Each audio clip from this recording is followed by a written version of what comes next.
بسم الله الرحمن الرحيم. الرحمن علم القرآن، خلق الإنسان علمه البيان. الشمس والقمر بحسبان، والنجم والشجر يسجدان. والسماء رفعها ووضع الميزان، ألا تطغوا في الميزان، وأقيموا الوزن بالقسط ولا تخسروا الميزان. والأرض وضعها للأنام، فيها فاكهة والنخل ذات الأكمام، والحب ذو العصف والريحان. فبأي آلاء ربكما تكذبان؟ خلق الإنسان من صلصال كالفخار، وخلق الجان من مارج من نار. فبأي آلاء ربكما تكذبان؟ رب المشرقين ورب المغربين، فبأي آلاء ربكما تكذبان؟ مرج البحرين يلتقيان، بينهما برزخ لا يبغيان. فبأي آلاء ربكما تكذبان؟ يخرج منهما اللؤلؤ والمرجان. فبأي آلاء ربكما تكذبان؟ وله الجوار المنشآت في البحر كالأعلام. فبأي آلاء ربكما تكذبان؟ كل من عليها فان، ويبقى وجه ربك ذو الجلال والإكرام. فبأي آلاء ربكما تكذبان؟ يسأله من في السماوات والأرض، كل يوم هو في شأن. فبأي آلاء ربكما تكذبان؟ سنفرغ لكم أيها الثقلان. فبأي آلاء ربكما تكذبان؟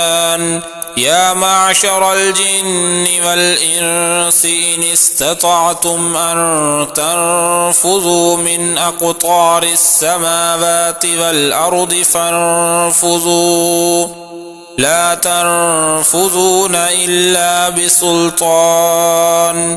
فبأي آلاء ربكما تكذبان؟ يرسل عليكما شواظ من نار ونحاس فلا تنتصران.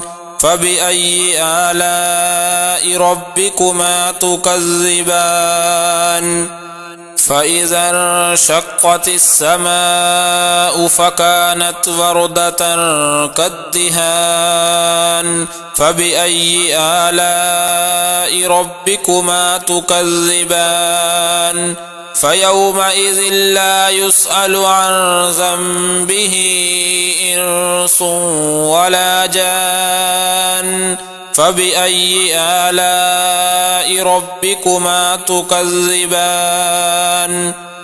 يعرف المجرمون بسيماهم فيؤخذ بالنواصي والأقدام.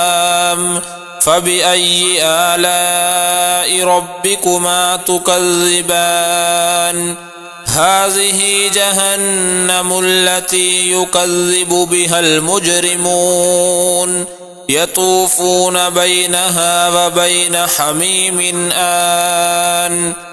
فبأي آلاء ربكما تكذبان؟ ولمن خاف مقام ربه جنتان، فبأي آلاء ربكما تكذبان ذواتا أفنان فبأي آلاء ربكما تكذبان فيهما عينان تجريان فبأي آلاء ربكما تكذبان فيهما من كل فاكهة زوجان فبأي آلاء ربكما تكذبان متكئين على فرش بطائنها من استبرق وجنى الجنتين دان فبأي آلاء ربكما تكذبان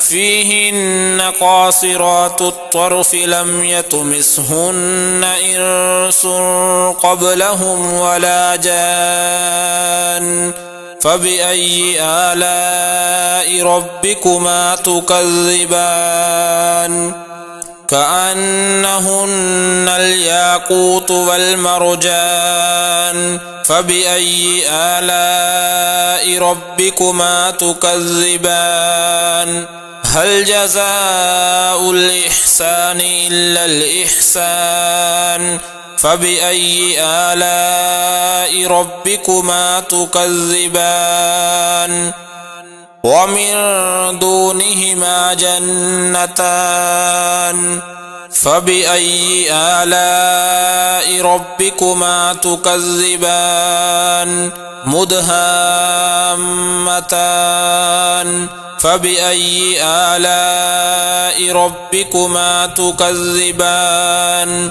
فيهما عينان نضاختان فبأي آلاء ربكما تكذبان فيهما فاكهة ونخل ورمان فبأي آلاء ربكما تكذبان فيهن خيرات حسان فبأي آلاء ربكما تكذبان حور مقصورات في الخيام فبأي آلاء ربكما تكذبان لم يطمثهن إنس قبلهم ولا جان فبأي آلاء ربكما تكذبان